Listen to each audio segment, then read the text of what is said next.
बिस्मिल्लाहिर्रहमानिर्रहीम। अस्सलाम वालेकुम नाज़रीन, मैं हूं आपका मेज़बान कामर एजाज। इस शो में आपके लाइव फ़ोन कॉल्स लेता हूं।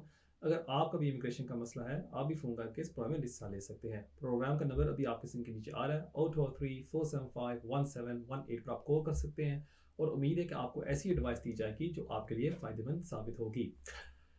कॉल्स की तरफ जाने से पहले आपको इस वीक की अपडेट्स मैं देता चलूँ, क्योंकि एक रिक्वेस्ट आई थी इस वीक के कामरान भाई, आपने लास्ट वीक अपडेट्स नहीं दिए हमें और हम बड़ी बेचैनी के साथ वेट करते हैं इमिग्रेशन अपडेट्स के लिए। सब शुरू करते हैं फर्स्ट अपडेट के साथ, और वो है द केस ऑफ एलन।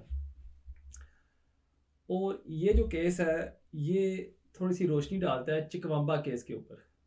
अब आप सोच रहे होंगे चिकवम्बा केस क्या है। ये डिसाइड हुआ था 2008 में, और वहाँ उस केस में कहा गया था कि अगर एक एप्लीकेंट एक ब्रिटिश नेशनल के साथ रह रहा है यहाँ यूके में, और वो यूके से अप्लाई करता है, उसको वापस जाने की ज़रूरत नहीं है एंटी क्लियरेंस के लिए। सो फॉर एग्जांपल, मैं हूँ एक पाकिस्तानी नेशनल, मेरी वाइफ है एक ब्रिटिश नेशनल, और मैं यहाँ से अप्लाई करता हूँ। चिकवाम्बा कहता था इन 2008 में कि आप यहाँ से अप्लाई कर सकते हैं, आपको वापस जाने की ज़रूरत नहीं है। सो इसलिए आपने देखा होगा कि जब भी आप इन कंट्री एप्लीकेशन सबमिट करते हैं, आपका सलिसिटर या आपका एडवाइज़र हमेशा इस केस का हवाला देता है चिकवाम्बा। लेकिन इस केस में जो नया केस अभी आया द केस ऑफ एलम, यहाँ लेडी जस्टिस एलिजाबेथ ने कहा है कि बहुत ही कम सर्कमस्टांसिस में, बहुत ही कम सूरत हाल में ये चिकवाम्बा केस इस्तेमाल किया जा सकता है। और वो ये कहती हैं कि फ़र्ज़ करें एक मियाँ बीवी रिलेशनशिप में इकट्ठे रह रहे हैं यहाँ यूके में, और वो सारी रिक्वायरमेंट्स पूरी करते हैं। फॉर एग्जांपल 18,600, एप्लीकेंट ने इंग्लिश टेस्ट भी पास कर लिया है, जेन्युइन रिलेशनशिप है, सब कुछ वो सेटिस्फाई करते हैं। अगर हम चिकवाम्बा को फॉलो करें, इसका ये मतलब है कि शायद मुनासिब ना हो कि एक शख्स को वापस जाना पड़े टू हिज होम कंट्री और वहां से अप्लाई करे। अब देखिए मैं कौन सा अल्फाज इस्तेमाल कर रहा हूँ, शायद मुनासिब ना हो। और वो कहती हैं कि ये एक फैक्टर है, दूसरे फैक्टर्स भी होते हैं जिसका जज ने ख्याल रखना होता है। सो फॉर एग्जाम्पल, कि जब आपने रिलेशनशिप शुरू की थी ब्रिटिश नेशनल के साथ, आप उस टाइम ओवरस्टेयर थे, आपकी पार्टनर को पता था, आपकी वाइफ को पता था कि आप ओवरस्टेयर थे, आप कितने अरसे से यहाँ इलीगल रह रहे हैं, ये सारी चीज़ें जज ने कंसिडर करनी होती है। और ये सारे फैक्टर्स लेके उसने डिसाइड करना होता है कि मैं यहाँ से वीज़ा ग्रांट करूँ या बाहर से।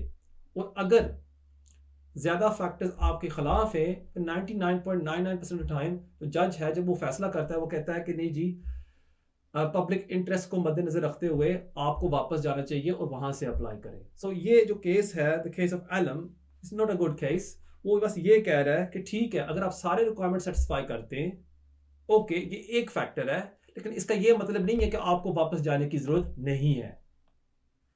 सो अगर आप यहां से अप्लाई करना चाहते हैं पार्टनर बेस के ऊपर, आपको कोई खास वजूहत दिखानी होगी कि आपको वापस जाने की जरूरत ना पड़े। सो अगर आप बस वैसे लिख देंगे चिकवाम्बा का हवाला अपने रिप्रेजेंटेशन में, इट वोंट बी अनफ। इस केस को मद्देनजर रखते हुए आपकी जो एप्लीकेशन है होम ऑफिस और जज डिसमिस कर देगी। सो वेरी इंपॉर्टेंट, जब भी आप कोई पार्टनर बेस की एप्लीकेशन सबमिट करें, सारे फैक्टर्स, सारे सर्कमस्टांसिस सामने पेश करें, ताकि आपको ज़्यादा से ज़्यादा चांसेस हो कि आपका एप्लीकेशन सक्सेसफुल हो। So very important case, the case of alum.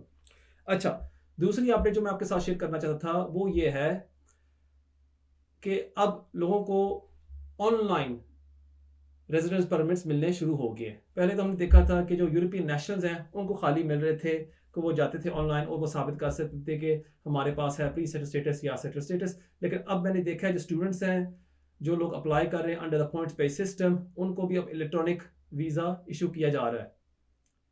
और थोड़ी सी ये प्रॉब्लम भी हो रही है, मैंने देखा है कि जब जिनके पास इलेक्ट्रॉनिक वीज़ा है, जब वो ट्रैवल कर रहे हैं for example from the home country to the UK, उनको प्लेन पर ट्रैवल वो नहीं करने दे रहे। वो कह रहे हैं कि नहीं जी, आपके पास वैलिड रेजिडेंस कार्ड होना चाहिए, एंड दिस इज़ रॉन्ग। सो अगर आपको अब वो इशू कर रहे हैं इलेक्ट्रॉनिक रेजिडेंस, आपको परेशान होने की जरूरत नहीं है। ये एक नया चेंज है जो होम ऑफिस ने कहा था कि बाय अर्ली 2024 सब लोगों के पास अब एक नया सिस्टम होगा जिस पर उनका स्टेटस होगा। सो अब ये आहिस्ता आहिस्ता इंप्लीमेंट हो रहा है होम ऑफिस की तरफ से। जो तीसरी अपडेट जो मैं आपके साथ शेयर करना चाहता था वो थी रवांडा पॉलिसी के ऊपर। क्योंकि बहुत ज़्यादा इंक्वायरीज मेरे पास आ रही हैं कि कामरान भाई ये जो रवांडा की पॉलिसी भी है अभी भी हमें ये निकाल सकते हैं, क्या हो रहा है, प्लीज़ हमें बताएं। और मैंने 2-3 वीक पहले आपको बताया था कि 19 दिसंबर को हाई कोर्ट ने जजमेंट दी थी कि जो प्रोसीजर होम ऑफिस ने इस्तेमाल किया था तय करने के लिए कि हम लोगों को रवांडा भेज सकते हैं वो दुरुस्त है। ये था 19 दिसंबर को। लेकिन फिर इसके खिलाफ एक अपील हियरिंग हुई थी 16 जनवरी 2023 को, और वहाँ थोड़ी सी गुड न्यूज़ है कि कोर्ट ने परमिशन दे दी। उन्होंने कहा कि यहाँ ग्राउंड्स बनते हैं अपील करने के लिए। सो अब देखें इन 2023 फॉर एग्जांपल नेक्स्ट 2-3 मंथ्स में एक अपील हियरिंग होगी जहां तय किया जाएगा कि जो पॉलिसी होम ऑफिस ने रखी हुई है ये दुरुस्त है या नहीं। सो अभी फिलहाल आपके लिए मेन न्यूज़ ये है कि अगर आप एक असाइलम सीकर रही, अगर आप यहाँ इलीगल है, अगर आपको डिटेन किया जाता है, आपको फिलहाल ये रवांडा नहीं भेज सकते क्योंकि एक अपील हियरिंग पेंडिंग है। So that's some news for you. Nationality के ऊपर भी हम बात करेंगे, लेकिन बेशुमार कॉलर्स वेट कर रहे हैं। देखते हैं हमारे पहले कॉलर कौन है। Hello, you're live on air. Hello, sir. Hello, you're live on air. Sir, I want to question. Fire away. पूछना ये था कि अगर विजिट वीजा अप्लाई करो रिफ्यूज हो जाए तो उसके लिए वो वापस बताते हैं कि किस वजह से रिफ्यूज हुआ है। ठीक है, और कोई सवाल आपका? यही पूछना था। ठीक है, बहुत शुक्रिया आपके कॉल का। जी हाँ, बिल्कुल। अगर आप विजिट वीज़े के लिए अप्लाई करते हैं, अगर आपका वो एप्लीकेशन रिफ्यूज़ हो जाता है, आपको एक डिसीजन लेटर वो ईमेल के ज़रिए ज़रूर भेजते हैं। अगर आपको वो डिसीजन लेटर नहीं मिला, आप high commission, British high commission को ईमेल कर सकते हैं कि मेरे इल्म में आया है कि मेरा एप्लीकेशन रिफ्यूज़ हो गया है, प्लीज़ मुझे वो डिसीजन लेटर ईमेल कर दें। या अगर आपने एजेंट के थ्रू अप्लाई किया है, उसको मिल गया होगा, उसको कह दें कि प्लीज़ मुझे वो डिसीजन फॉरवर्ड कर दें। बहुत शुक्रिया आपके कॉल का। नाज़रीन, देखते हैं हमारे अगले कॉलर कौन है। Hello, you live on air. जी अस्सलाम वालेकुम। वालेकुम सलाम। जी कामरान साहब, मुझे असल में मुझे फैमिली रूट पे था मैं, पिछले 10 साल होने वाले मुझे। ठीक है। तो मुझे बस ये पूछना है कि एक तो इसकी रिक्वायरमेंट क्या है, मुझे अब क्या करना पड़ेगा, और इसमें ये पूछना था कि इंडेफिनिट के लिए इसमें जो प्रीमियम सर्विस होती वो होती है या नहीं होती। और एक और पूछना मुझे सवाल कि इसमें इंग्लिश और जो लाइफ इन यूके टेस्ट है वो भी करना होता है। ठीक है, मैं बस देता ये हूँ दो आपके। सवाल है मेरे। जी, मैं देता हूँ आपके सवाल का जवाब। बहुत शुक्रिया आपके कॉल का। जहाँ तक आपका ये पहला सवाल है कि आपको क्या करना होगा, पहली चीज़ तो है आपने वो रिक्वायरमेंट पूरी करनी होगी कि जिस बेस पर आपको वीज़ा दिया गया था पिछले 2.5 साल से, आप वो रिक्वायरमेंट अभी भी पूरी करनी है। सो फॉर एग्जांपल, अगर आपको बच्चों की बेस पर दिया गया था, आपने साबित करना है कि पिछले 2.5 सालों के लिए आप बच्चे की परवरिश में हिस्सा ले रहे हैं। अगर आपको पार्टनर बेस पर वीज़ा इशू किया गया था, आपने साबित करना होगा कि आप और आपके पार्टनर एक जेन्युइन और सबसिस्टिंग रिलेशनशिप में हैं। जहाँ तक आपका दूसरा सवाल है कि अगर आपको पास करना पड़ेगा B1 and life in the UK, unfortunately yes, आपको बिल्कुल पास करना होगा। ये एक रिक्वायरमेंट है ILR एप्लीकेशन के लिए कि यू मस्ट पास दिस। अगर आप फ़र्ज़ करें नहीं पास कर सकते क्योंकि आपके पास वो काबिलियत नहीं है, आप एग्जामिशन के लिए अप्लाई कर सकते हैं या आप एक्सटेंशन ले सकते हैं फ़िलहाल, और जब आप पास कर लें फिर आप ILR के लिए अप्लाई कर सकते हैं। सो दोनों ऑप्शंस आपके लिए अवेलेबल है। बेस्ट चीज़ ये होगी कि अगर आप अपने सोलिसिटर के पास जाके एडवाइस ले लें और फिर आप अपनी एप्लीकेशन सबमिट कर लें। बहुत शुक्रिया आपके कॉल का। नाजरीन, देखते हैं हमारे अगले कॉलर कौन है। Hello, you live on air. Hello जी, अस्सलाम वालेकुम। वालेकुम सलाम। जी कामरान भाई बात कर रहे हैं? जी कामरान भाई बात कर रहे हैं। जी फरमाइए मेरे बहन। जी कामरान भाई, कैसे हैं आप? ठीक हैं जी, शुक्र अल्लाह का। जी कामरान भाई, मैंने आपको कॉल किया है बहुत बहुत आपका शुक्रिया अदा करने के लिए। अच्छा आपने मेरे भाई का केस किया, उसको इंडेफिनिट मिल गया है। अच्छा। तकरीबन यकीन करें, वो 13 साल से, आपको सारा केस पता है, 13 साल से वो यहाँ पे रुल रहा था। आप फरहत और इमरान बहुत की सारे बात कर रही हैं? सॉलिसिटर्स। जी सॉरी। आप फरहत इमरान की बात कर रही हैं जिसका वीडियो जी हमने जी आज बिल्कुल, लगाया। मैं उसी की जी जी बात कर रही हूँ। जी जी जी बिल्कुल, मैं उसी की बात कर रही हूँ। जी जी। एक्चुअली वो इधर काफी सॉलिसिटर्स के पास गया है, मगर यकीन करे हर बंदे ने सिर्फ पैसे लिए हैं और काम उसका नहीं किया। वो काफी परेशान था, मगर यकीन करें कि हम इतना अप्रिशिएट कर रहे हैं कि आपने इतनी मेहनत की, अनथक मेहनत आपने की है उसके केस के ऊपर, और बड़े अच्छे तरीके से आपने केस किया है, और आपने एक पैसा पहले नहीं लिया, ठीक है, और बहुत अच्छे तरीके से, और वाकई वो बहुत खुश है, उसकी लाइफ बन गई, हम सब खुश हैं। आपकी इस मेहनत थैंक से। You so much. और बाकी और एक बात मैं और कहना चाहूंगी, एक सोलिसिटर अच्छे होने के अलावा, बेस्ट सोलिसिटर होने के अलावा, आप एक बहुत अच्छे इंसान हैं, थैंक यू। क्योंकि आपके साथ 2-3 केस किए हैं और यकीन करें कि वाकई आप औसम है, बहुत अच्छे इंसान हैं। आप में मैंने लालच नहीं देखा, कुछ आप में ऐसा नहीं देखा कि जिसमें बंदा जो जैसे, क्योंकि बहुत सारे सोलिसिटर्स के साथ हमारा वास्ता पड़ता रहे। जी जी। तो आप यकीन करें कि मैं दिल से आपको दुआ देती हूँ, अल्लाह थैंक आपको यू। खुश रखे, आपको थैंक आबाद यू। रखे। आपने वाकई बहुत मेहनत की, इस केस में बिल्कुल जान नहीं थी। बिल्कुल, और मैं सबको एक होता है बताता ना कि चलूं। केस में थोड़ी सी, जी जी। सॉरी जी सबको हम बोलिए। बताते चलें कि ये जो केस था, ये हमने डोमेस्टिक वायलेंस पर किया था। जो फर्द की वाइफ थी, उन्होंने कहा कि मैं साथ नहीं दूंगी, आपको मैं वीजा नहीं दिलवाऊंगी, जो तुमने करना है तुम ये कर लो, बिल्कुल मैं तुम्हारा साथ नहीं दूंगी। उसके पास कोई एविडेंस नहीं था अपनी वाइफ के साथ इकट्ठे रहने का, कुछ भी नहीं था, और फिर भी हमने ये डोमेस्टिक वायलेंस की एप्लीकेशन सबमिट की और हमने उसको आईएलआर दिलवाई। लगता है लाइन कट गई है। ये केस था फरत इमरान का। ये इनकी बहन थी जिन्होंने अभी फ़ोन किया और हम हमारा शुक्रिया अदा किया है। मैं आप सब का शुक्रिया अदा करता हूँ जो ये प्रोग्राम देखते हैं, जो मुझे फॉलो करते हैं, जो मुझे सपोर्ट करते हैं। इससे हौसला अफजाई होती है और थैंक यू सो मच। आप प्लीज़, मैं हमेशा आपसे ये रिक्वेस्ट करता हूँ कि आप मुझे सपोर्ट करते रहें। Thank you so much. नाज़रीन, देखते हैं हमारे अगले कॉलर कौन है। Hello, you live on A. Hello, अस्सलाम वालेकुम। वालेकुम सलाम। मेरे 2 सवाल थे। जी एक जी। सवाल था कि मेरी बेटी अभी अप्लाई करेगी यंग एडल्ट की जो स्कीम है ठीक है। 18 टू 20 उसके बीच में, लेकिन उसको स्पीड पे उसको नोटिस आया था कि ओवर स्पीडिंग है, और फिर उसको जब उसने फिल करके फॉर्म भेजा तो उस पे उसको स्पीड अवेयरनेस कोर्स उन्होंने दिया। ठीक है। तो ये उसके कोई स्टेटस पे फर्क डालेगा? ठीक है, और कोई सवाल आपका? और दूसरा सवाल है कि मेरा बेटा है, वो भी इसी उसमें अप्लाई करेगा, लेकिन वो डेफ है, तो वो B1 जो कोर्स है इंग्लिश का, लिसनिंग एंड राइट। स्पीकिंग का, तो वो करेगा या उसको नहीं करना पड़ेगा? सॉरी। लेकिन वो बोल भी नहीं सकता, सुन भी नहीं सकता। तो जी जी। सॉरी, आपने बताया कि आपका जो बेटा है वो कितने साल का है? वो अंडर 25 ही है ना? उसकी एज कितनी है? 24। वो 24 का है। ठीक है। ठीक है, मैं देता हूँ आपके सवाल का जवाब। और वो उसके पास कोई मेडिकल कंडीशन है?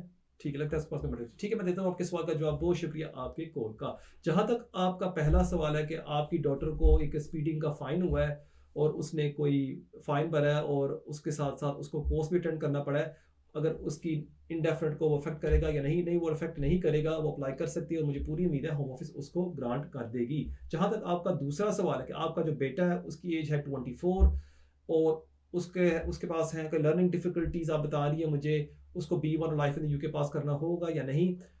यहाँ वो एग्जामिशन के लिए अप्लाई कर सकता है अगर उसके पास ये डिफ़िकल्टीज़ हैं। अगर आप ये पेश कर सकती हैं होम ऑफिस के सामने, मुझे पूरी उम्मीद है होम ऑफिस उसको ये रिक्वायरमेंट एक्सेप्ट कर देगी। सो बेस्ट चीज़ ये होगी, क्योंकि ये थोड़ा सा कॉम्प्लेक्स केस है आपके बेटे का, एक सोलिसिटर से एक दफ़ा ज़रूर मिल लें और वो फिर आपको सही तरह एडवाइस कर सकता है किस तरह आपके बेटे का केस पेश किया जाए ताकि होम ऑफिस उसको आईएलआर ग्रांट कर दे। बहुत शुक्रिया आपके कॉल का। नाजरीन, देखते हैं हमारे अगले कॉलर कौन है। Hello. Hello, you live on air. जी, अस्सलाम वालेकुम। वालेकुम सलाम। हाँ जी, मैंने आपसे सिर्फ एक क्वेश्चन पूछना था कि मेरे 2 बच्चे जो हैं वो ब्रिटिश हो गए हैं अभी। दूसरा ये कि हमें जो है डिस्क्रिशनरी लीव मिली थी, leave to remain for 10 years. तो we have completed our 5 years. तो मैं ये पूछ रही हूँ कि जैसे मेरे 2 बच्चे अब ब्रिटिश हो गए हैं, तो हम पेरेंट्स जो हैं और जो बाकी मेरे बच्चे हैं वो उनके थ्रू जो है वो सिटीजनशिप ले सकते हैं, या हमें जो है वो 10 इयर्स कंप्लीट करने होंगे? ठीक है, और कोई सवाल आपका मेरी बहन? नहीं, यही था just. Thank you so much. ठीक है, मैं देता हूँ आपके सवाल का जवाब। बहुत शुक्रिया आपके कॉल का। आपने पूछा कि आपको डिस्क्रिशनरी बेस पर वीज़ा दिया गया अंडर 10 ईयर रूट, आपको और आपके हस्बैंड को। आपके 2 बच्चे हैं जिनको होम ऑफिस ने ब्रिटिश नेशनलिटी इशू कर दी है। अब आप ये पूछ रही हैं कि अगर आप 5 ईयर रूट पर 5 ईयर बेस पर आईएलआर के लिए अप्लाई कर सकते हैं या नहीं, या कोई और रास्ता है आपके लिए। देखिए, क्योंकि आपको 10 ईयर रूट पर वीज़ा इशू किया गया था, आपने ये 10 ईयर्स मुकम्मल करने ही होंगे, चाहे आपके बच्चे ब्रिटिश क्यों ना हो जाएं, क्योंकि ना वो हो गए हैं ऑलरेडी, फिर भी आपको ये 10 ईयर्स पूरे करने होंगे। थोड़ी सी ये कन्फ्यूजन हो जाती है क्लाइंट्स को कि वो देखते हैं ऑनलाइन या वो दोस्तों से पूछते हैं कि जी एक ऐसा रूट है जिसका नाम है 5 ईयर पेरेंट रूट, उसका फ़ायदा हम क्यों नहीं उठा सकते। और इन लेमन टर्म्स अगर हम आम तौर पर बात करें, अगर मैं कहूँ कि पेरेंट रूट है क्या, आप समझेंगे कि अगर हम एक बच्चे की परवरिश कर रहे हैं, हम पेरेंट्स हैं, हमें इस रूट का फ़ायदा मिलना चाहिए। Very simple terms, right, parent route. लेकिन जो होम ऑफिस ने ये कैटेगरी बनाई हुई है पेरेंट कैटेगरी, इसको होम ऑफिस इस तरह इंटरप्रेट नहीं करती। अगर आप पेरेंट रूट का फ़ायदा उठाना चाहते हैं, you must be a single parent, as absurd as that is।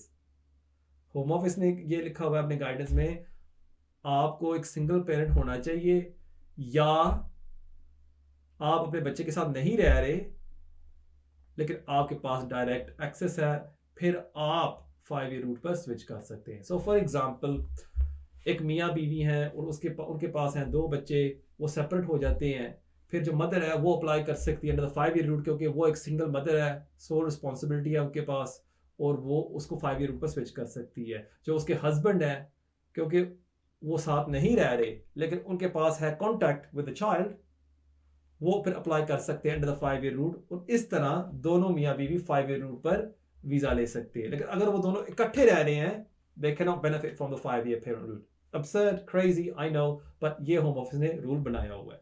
सो जहाँ तक आपका सवाल था, क्योंकि आप दोनों इकट्ठे रह रहे हैं और आपने ऑलरेडी मेरे ख्याल में 5 साल पूरे कर लिए हैं, अगर आप 5 ईयर पर स्विच कर भी लेते आपको कोई फ़ायदा नहीं होगा। इसलिए बेस्ट चीज़ यही होगी कि आप ये रूट पर चलते रहे 10 ईयर रूट पर, और 10 साल बाद आप ILR के लिए अप्लाई कर सकते हैं। बहुत शुक्रिया आपके कॉल का। नाज़रीन, देखते हैं हमारे अगले कॉलर कौन है। Hello, you live on air. Hello, अस्सलाम वालेकुम। वालेकुम अस्सलाम। बड़ा ही मेहरबानी मेरे भाई, अगर आप प्लीज वो स्क्रीन का वॉल्यूम कम कर दें और सीधा मुझसे बात करें फोन पर। Thank you so much.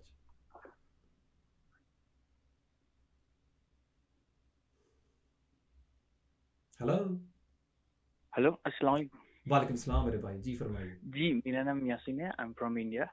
Nice to meet you. जी फरमाइए।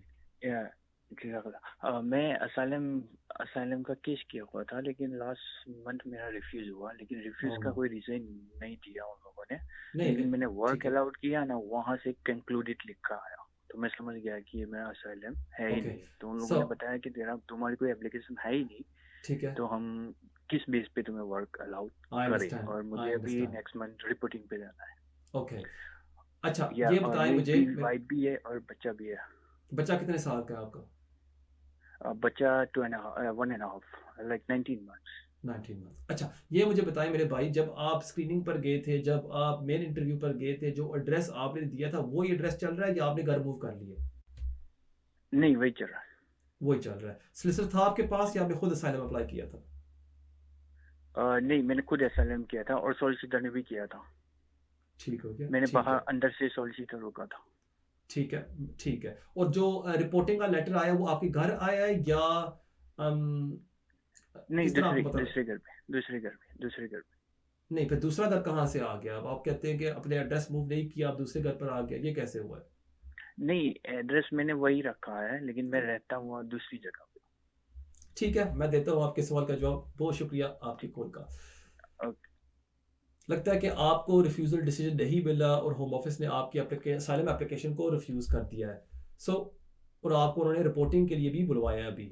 अब बेस्ट चीज़ ये होगी कि आप अपने सोलिसिटर के थ्रू उनको एक लेटर लिखें कि जी आपने मुझे रिपोर्टिंग के लिए बुलवाया है, लेकिन अभी तक आपने मुझे रिफ्यूज़ल डिसीजन सर्व नहीं किया, प्लीज़ आप मुझे फौरी तौर पर वो रिफ्यूज़ल डिसीजन सर्व करें। फिर उसको आप मद्देनज़र रख के आप देखें कि इसमें ग्राउंड्स बनते हैं चैलेंज करने को, या आपको नेक्स्ट स्टेप क्या करना चाहिए। फॉर एग्जाम्पल, अगर उन्होंने आपको अपील राइट नहीं दिया, ज़्यादातर वो नहीं देते इंडियन नेशनल्स को, क्योंकि वो होम ऑफिस मानती है कि जो इंडिया है वो एक सेफ कंट्री है, और इसलिए वो आपको अपील राइट नहीं देती ज़्यादातर जब कोई असाइलम एप्लीकेशन रिफ्यूज़ हो जाता है। सो अगर आपको उन्होंने अपील राइट नहीं दिया, फिर आपने ये तय करना है, जुडिशियल रिव्यू करना चाहिए, कैन बी वेरी कॉस्टली। वहाँ अगर आप वो केस हार भी जाते हैं, फिर आपको जुर्माना भी पड़ना पड़ता है होम ऑफिस का 800 to 1500 pounds। या is it the best option to make further submissions जो फ्री होंगे आपके लिए, नई एविडेंस लगा के, और उस तरह अगर आपका केस पेंडिंग है सिस्टम में, अगर आप रिपोर्टिंग पर जाते भी हैं, फिर आपको डिटेन नहीं करते। अगेन ऑल दीज थिंग्स आपने डिस्कस करनी है अपने सिस्टर के साथ और फिर आप डिसाइड करें कि आपके लिए कौन सी बेस्ट ऑप्शन होगी। सो फौरी तौर पर सिस्टर्स को कॉन्टैक्ट करें और देखें कि होम ऑफिस क्या जवाब देती है। बहुत शुक्रिया आपकी कॉल का। नाजरीन देखते हैं हमारे अगले कॉलर कौन है। Hello, you live on air. Hello, looks like the line's gone dead. Let's go to the next call, please. Hello, you're live on air. ये जनाब सत श्री अकाल जी। सत श्री अकाल, की हाल चाल है मेरा भरा? ठीक ठाक है जी जनाब। बड़ी जनाब खुशी मेरे को हुई एक है। क्वेश्चन मेरा मैं ਤੁਹਾਡੀ ਮੈਂ ਸਰਲਾਈ ਦੇਦਾ। थैंक यू सो मच, बड़ी खुशी हुई है। यकीन मनो कि ਤੁਸੀਂ ਪੰਜਾਬੀ ਸਵਾਲ ਪੁੱਛਿਆ ਹੈ। ਜਦੋਂ ਲੋਕ ਫੋਨ ਕਰਦੇ ਨੇ ਥੋੜਾ ਸ਼ਰਮਾ ਜਾਂਦੇ ਨੇ, ਪੰਜਾਬੀ ਚ ਨਹੀਂ ਬੋਲਦੇ। ਮੈਨੂੰ ਜ਼ਿਆਦਾ ਖੁਸ਼ੀ ਹੁੰਦੀ ਹੈ ਕਿ ਤੁਸੀਂ ਪੰਜਾਬੀ ਚ ਆਪਣਾ ਸਵਾਲ ਪੁੱਛੋ। ਸੋ ਬੜੀ ਖੁਸ਼ੀ ਹੋਈ ਹੈ। ਥੈਂਕ ਯੂ ਤੁਸੀਂ ਕਾਲ ਕੀਤਾ। ਥੈਂਕ ਯੂ ਜੀ, ਥੈਂਕ ਯੂ ਤੁਹਾਡਾ। ਤੁਸੀਂ ਬੜੀ ਯੂਜ਼ਫੁਲ ਇਨਫੋਰਮੇਸ਼ਨ ਦਿੰਦੇ ਆ ਲੋਕਾਂ ਨੂੰ ਤੇ ਤਾਂ ਕਰਕੇ ਮੈਂ ਸੋਚਿਆ ਕਿ ਚਲੋ ਮੈਂ ਵੀ ਫੋਨ ਕਰਾਂ, ਹਨਾ। ਇਹ ਬੜਾ ਫੋਨ ਦਾ ਕੰਮ ਹੈ। ਥੈਂਕ ਯੂ ਸੋ ਮਚ ਜੀ। ਜੀ ਮੇਰੇ ਕੋਲ ਕੁਐਸਚਨ ਹੈਗਾ ਜੀ, ਮੈਨੂੰ ਨਾ ILR 2019 ਚ ਮਿਲੀ ਸੀਗੀ। ਜ਼ਬਰਦਸਤ। ਤੇ ਐਜ਼ ਮੈਂ ਲਾਸਟ ਟਾਈਮ ਤੁਹਾਡੀ ਸੁਣੀ ਸੀਗੀ ਇੰਟਰਵਿਊ, ਤੁਸੀਂ ਕਿਹਾ ਕਿ ਬ੍ਰਿਟਿਸ਼ ਸਿਟੀਜ਼ਨਸ਼ਿਪ ਅਪਲਾਈ ਕਰ ਸਕਦੇ ਹਾਂ। ਬਿਲकुल। ਪਰ 2012 to 2014 ਮੈਂ ਜਿਹੜਾ ਓਵਰਸਟੇ ਹੋ ਗਿਆ ਸੀਗਾ ਥੋੜਾ। ਜ਼ਬਰਦਸਤ, ਠੀਕ ਹੈ। ਤੇ ਮੈਂ ਕਰ ਸਕਦਾ ਵਾਂ ਸਿਟੀਜ਼ਨशिप ਅਪਲਾਈ? ठीक है, मैं देना ਤੁਹਾਡੇ सवाल का जवाब। बहुत शुक्रिया आपके कॉल का। ये सब जवाब मैं दूंगा उर्दू में क्योंकि ज़्यादातर हमारे जो व्यूअर्स हैं उनको समझ आ जाए इस सवाल की। ठीक है, आपने ये पूछा है कि आपको इंडेफिनिट मिला है 2019 में, आप नेशनलिटी के लिए अप्लाई करना चाहते हैं, आप कर सकते हैं या नहीं। आपने 2 या 3 वीक पहले मेरी वीडियो देखी थी जहां मैंने बताया था कि जो ओवरस्टेइंग रिक्वायरमेंट है गुड कैरेक्टर में, वो होम ऑफिस ने वेव कर दी है और आप अप्लाई कर सकते हैं। सो इस पर थोड़ी सी मैं रोशनी अब डालना चाहूँगा। हैरत की ये बात है कि इस वीक ना मैं बैठा हुआ था टिकटॉक पर और वहाँ मैंने देखा कि एक शख्स ने एक वीडियो लगा दी और वो यही अपडेट दे रहा है कि आप ना डाल सकते हैं, लेकिन उसने तफसील में ये नहीं बताया कि इसके क्या क्या रिक्वायरमेंट्स हैं। और मुझे बहुत अफसोस हुआ जब मैंने ये देखा ये वीडियो कि यार एक प्रोफेशनल हो के वो सही तरह एक्सप्लेन नहीं कर रहा। इस तरह तो लोगों के पैसे ज़ाया होंगे अगर वो इस एडवाइस को लेके वो फॉलो करते हैं। सो मैंने लाजमन आज किया अपने आप को कहा था कि मैं ज़रूर ये एक्सप्लेन करूँगा कि क्या क्या रूल्स कहते हैं। सो अब जैसे मैंने 2-3 वीक पहले भी अर्ज़ किया था कि होम ऑफिस ने अपनी नेशनलिटी पॉलिसी को अपडेट कर दिया है ऑन 28 जून। अब 28 जून के बाद अगर आप कोई नेशनलिटी एप्लीकेशन सबमिट करते हैं, जो 10 ईयर रेजिडेंस रिक्वायरमेंट थी उसको होम ऑफिस ने ओवरलुक कर दिया। सो फॉर एग्जांपल मुझे नेशनलिटी मिली है 2022 में, जनवरी 2022 में। अब एक साल बाद इंडेफिनिट मुझे मिला है जनवरी 2022 में। एक साल बाद मैं नेशनलिटी के लिए अप्लाई करता हूँ और 2000 फर्ज करें 15 तो लेके 18 मैं यहाँ ओवरस्टेयर था। जो ये 3 साल मैंने गुजारे हैं एज एन ओवरस्टेयर, होम ऑफिस इसको माफ कर देगी। Okay, so very clear. But home office ये भी कहती है कि अगर आपने खिलाफ वर्जी की है, लॉफुल रेजिडेंस के दूसरे रिक्वायरमेंट्स के खिलाफ, उसको हम ओवरलुक नहीं करेंगे। सो अगर आपने खिलाफ वर्जी, अगर आपने ब्रीच किया है for example against illegal working, so जब आपके पास स्टे नहीं था और आप काम कर रहे थे, या आपने किस तरह अपना खर्चा उठाया है, फॉर एग्जांपल आप काम कर रहे थे, फिर होम ऑफिस आपकी नेशनलिटी एप्लीकेशन को रिफ्यूज कर देगी। सो अक्सर जो प्रॉब्लम यहां आएगी, फॉर एग्जांपल अगर आपको 2019 में ILR मिला है और उससे 2-3 साल पहले आप ओवरस्टेयर थे या 5-6 साल पहले आप ओवरस्टेयर थे, जो वो पीरियड था ओवरस्टेइंग का, चलो वो तो होम ऑफिस ओवरलुक कर देगी, माफ कर देगी। लेकिन वहां आपसे वो सवाल पूछेगी कि ठीक है, जब आपके पास जब स्टेटस नहीं था, आपने अपना खर्चा किस तरह उठाया है।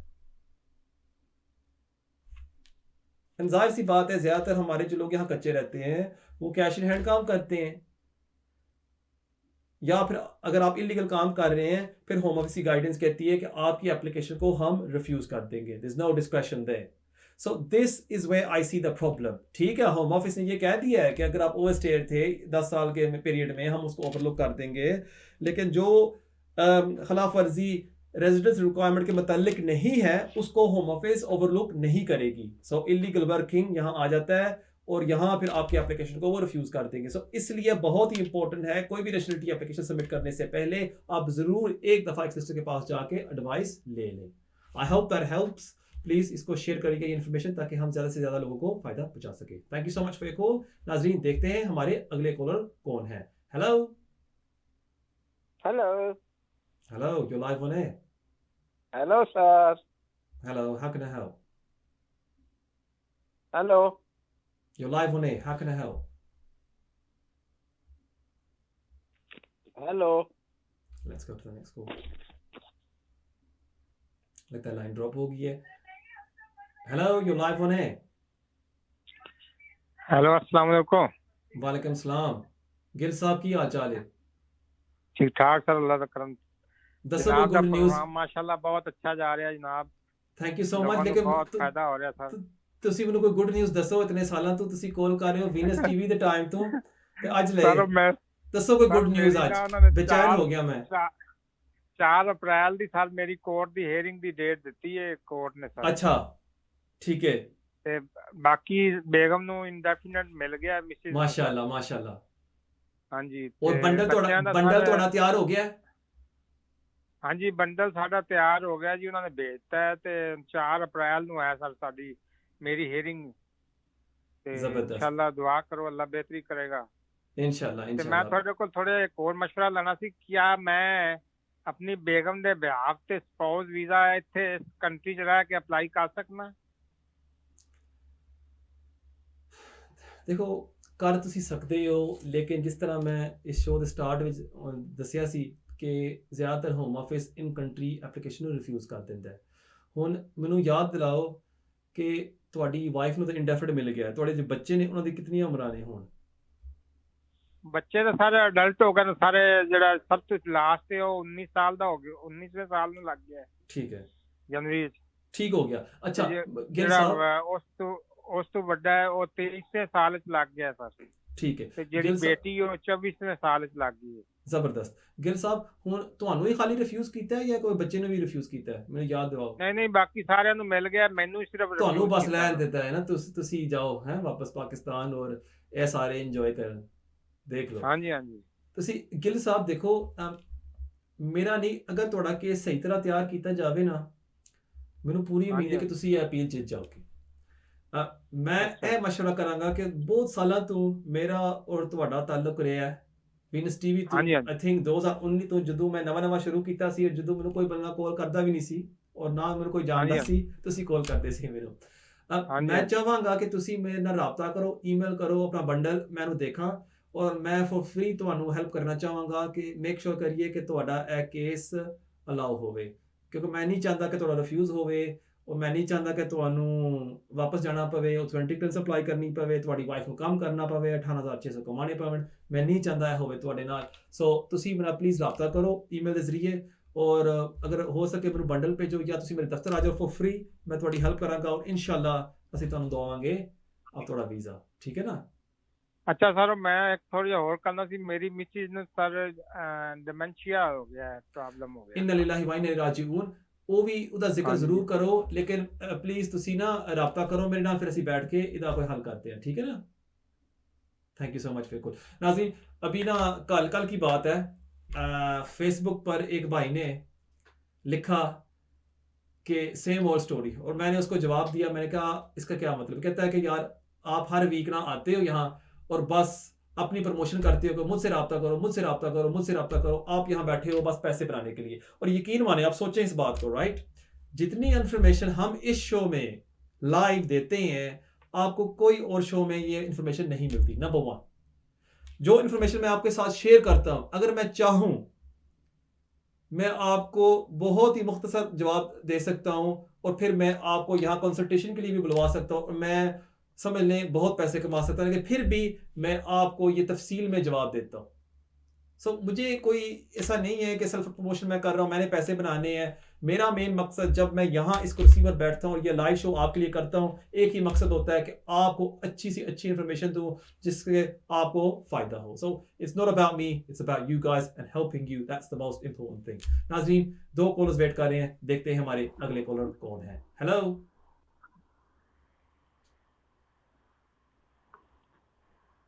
हेलो, यू लाइव ऑन है। हेलो, अस्सलाम वालेकुम। वालेकुम सलाम। हाँ जी, कामर भाई कैसे हैं आप? ठीक है जी, शुक्र अल्लाह का मेरे भाई, क्या हाल चाल है? ठीक ठाक है जी जी, अल्हम्दुलिल्लाह। अच्छा कामर भाई, मेरा एक छोटा सा सिर्फ क्वेश्चन है, प्लीज उसका मुझे अगर हो सके तो आंसर कर दें। बेसिकली कामर भाई, मेरे पास प्री सेटल स्टेटस है, ठीक है, और मैंने अभी ना पाकिस्तान ट्रैवल करना चाह रहा था, ठीक है, तो लेकिन मेरे पास जो कार्ड अभी मेरा पुराना ही है, जो वो था ना, जो यूरोपीय यूनियन वाला पुराना वाला कार्ड था, अंडरस्टैंड। तो मैंने वो प्री सेटल वाला जो ना वो कार्ड नहीं लिया, लेकिन मेरे पास वो ऑनलाइन सारा है। जी जी, तो मैं ट्रैवल कर सकता हूँ? जब मैं वापस आऊंगा तो एयरपोर्ट पे कोई मुझे मसला तो नहीं होगा? जो पुराना कार्ड है आपका, वो अभी वैलिड है, एक्सपायर्ड हो गया? जी, जो पुराना कार्ड आपके पास है मौजूद, वो अभी वैलिड है या वो एक्सपायर्ड हो गया? नहीं, वो तो मेरा अभी नवंबर तक मेरा वैलिड है। ठीक है, मैं देता हूँ आपके सवाल का जवाब। बहुत शुक्रिया आपके कॉल का। Thank you very. अगर आपके पास पुराना कार्ड है और वो अभी वैलिड है, आप उसको इस्तेमाल कर सकते हैं ट्रैवल के लिए, आपको वो एंट्री दे देंगे, इसमें कोई प्रॉब्लम नहीं होगी। So nothing to worry about, the card is valid, you can travel, और आपको वो एंट्री दे देंगे। बहुत शुक्रिया आपके कॉल का। नाजरीन, देखते हैं हमारे अगले कॉलर कौन है। हेलो हेलो कामरान भाई, क्या हाल है आपके? मैं ठीक हूँ, आप ठीक है? हाँ, मेरा नाम मोहम्मद अफजल है। जी जी, मैं आपसे पहले मिल चुका हूँ 2-2.5 महीने।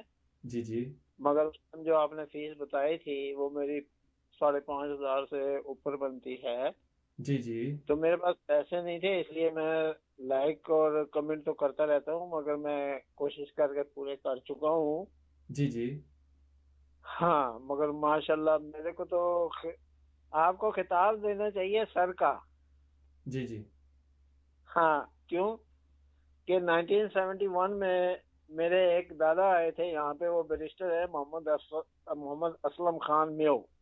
जी जी, हाँ, तो अब आप बताएं कि मैं आपके पास आ जाऊं, कब आऊं? वो मैं पर्सनली आपसे अपॉइंटमेंट ले लूंगा। ठीक है। आपका मुझे याद दिलाएं, केस क्या था जो 20 साल का था? वही 20 साल का, आपको तो पता है ना, आपको तो फाइल दिखा के आया था, आपने जी बोला। बिल्कुल बिल्कुल याद है, बिल्कुल याद है। और वो जो फीस थी जो हमने आपको बताई थी, वो मैं वो भी बताते चले कि विंडो सर्विस पर 3,400 पाउंड थी होम ऑफिस फीस और 2,000 पाउंड फीस थी हमारी। तो सब इसीलिए मेरे पास कमी थी, इसलिए मैं, और ऊपर से ये डॉक्टर साहब जो है उनका जो 2003 का सर्टिफिकेट था। जबरदस्त, समझ आ गई?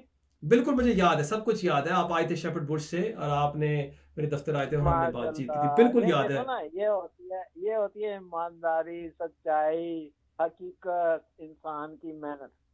Thank you. इसलिए मेरे को आपको जो है ना सर का खिताब देने का, और इंशाल्लाह मैं ऐसा खिताब दूंगा कि ऑनलाइन दुनिया याद रखेगी। Thank you so much. आपको मैं कांटेक्ट करता हूँ, नंबर हम अभी नोट कर लेते हैं। आप ये काम कर लो, उसके बाद फिर मंडे के बाद मैं आपको डायरेक्ट कॉल करूंगा। इंशाल्लाह जरूर। और आपकी जो है जब आपको वीजा मिलेगा वो सबके साथ जरूर शेयर करेंगे। थैंक यू सो मच, बहुत शुक्रिया। वो अलग बात है, वो तो अल्लाह की रहमत है। आप जैसे नेक लोग हमारे साथ हों, आप जैसे लोग हमारे साथ खड़े हों मेहनत करने के लिए, तो हमें किसी चीज की फिक्र नहीं। बिल्कुल, ये और मैं आप सबको ये कहना चाहता हूँ, अगर जब तक किसी का काम नहीं होता हम आपके साथ खड़े हैं, पैसे कोई बात नहीं होती। जब तक आपको वीजा नहीं मिलता हम आपके साथ रहेंगे। हम यहाँ पे कितने सॉलिसिटरों के मारे में हैं, जिन लोगों ने हमसे 5-5, 10-10 हजार पाउंड भी ले लिया, और आखिर में हमें होमेलाइट में फेंक के और वापस भैंस को झूले में डाल दिया। और नहीं इंशाल्लाह आप ऑन एयर हैं। अगर आपको वीजा नहीं मिलेगा आप मुझे एक पेनी ना दीजिएगा, ठीक है ना? आपको जरूर वीजा मिलेगा। जब वीजा मिलेगा फिर इंशाल्लाह मुझे तो अल्लाह ताला के हुक्म से पूरा यकीन है, जो चीजें आपने बताई इसीलिए मैं चुप करके बैठा हूँ। थैंक यू कि पहले मैं अपना आप पूरा करूं, बिल्कुल, फिर आपको exactly, बोलूं कि आप अपना आप पूरा करो। वेल डन, एग्जैक्टली, बिल्कुल मैं आएगा यही भाई? कहता हूँ, एग्जैक्टली। उसके बाद मैं आपको इतना बड़ा खिताब और तगमा देके आऊंगा कि आप याद रखो। Thank you so much, thank you so much uncle ji, आप इंशाल्लाह मुलाकात होगी Monday. Thank you so much. ये हमारे अंकल हैं, ये आए थे 2 माह पहले, मैंने इनकी आवाज़ पहचान ली है और मुझे याद था ये शेफर्ड्स बुश से ट्रैवल कर रहे थे और इनको रास्ता नहीं पता था यहाँ से शेफर्ड्स बुश से इल्फर्डाना, और इन्होंने मुझे इंस्ट्रक्शन मांगी थी और फिर मैंने इनको बताया था from White City all the way till Stratford, from Stratford take the Elizabeth line to Ilford, और वो आए थे। इनका हम 20 साल का केस कर रहे हैं, इनके 20 साल पूरे हो गए। इनको मैंने ये कहा था अंकल जी आप एविडेंस इकट्ठी करें, फिर उसके बाद हम एप्लीकेशन डालेंगे। अब मेरे ख्याल में इन्होंने इकट्ठी कर ली है, इंशाल्लाह इनका हम विंडो सर्विस पर एप्लीकेशन डालेंगे और मुझे पूरी उम्मीद है कि इनको वीज़ा मिल जाएगा। और हमेशा आप देख लें, एक चीज़ आप खुद आप आज सुन सकते हैं कि जो लोग कहते हैं कि नहीं ये एक ड्रामा चल रहा है और आप अपनी प्रमोशन कर रहे हैं, मैं हमेशा क्या कहता हूँ आपको कि सबसे आसान काम सोलिसिटर के लिए क्या होता है कि एप्लीकेशन सबमिट करना। 10-15 मिनट में मैक्सिमम हम एक एप्लीकेशन को तैयार कर सकते हैं, लेकिन जो रियल आर्ट होती है एविडेंस इकट्ठी करनी, क्लाइंट को गाइड करना कि ये आप इंफॉर्मेशन तैयार करो या वहाँ से निकलवाओ या उसकी मदद करनी कि वो एविडेंस हमें मिल जाए और फिर आप वो एप्लीकेशन सबमिट करें, वो प्रॉपर तरीका होता है। इसी तरह फिर क्लाइंट्स को वीज़े मिलते हैं। So it's very very important and I practice what I teach, जो मैं कहता हूँ उस पर मैं अमल भी करता हूँ। So thank you for watching guys, ये था हमारा लास्ट कॉल आज के प्रोग्राम के लिए। उम्मीद है आपको पसंद आया होगा। हमेशा की तरह मैं आप सबसे रिक्वेस्ट करता हूं कि प्लीज़ इस प्रोग्राम को लाइक करें, शेयर करें और सब्सक्राइब करें ताकि हम ज़्यादा से ज़्यादा लोगों को फ़ायदा पहुंचा सके। इंशाल्लाह ताला हमारी मुलाकात होगी अगले हफ्ते इसी टाइम 6 से लेकर 7 बजे, सिर्फ और सिर्फ फेसबुक और यूट्यूब पर। Thank you for watching. अस्सलाम वालेकुम।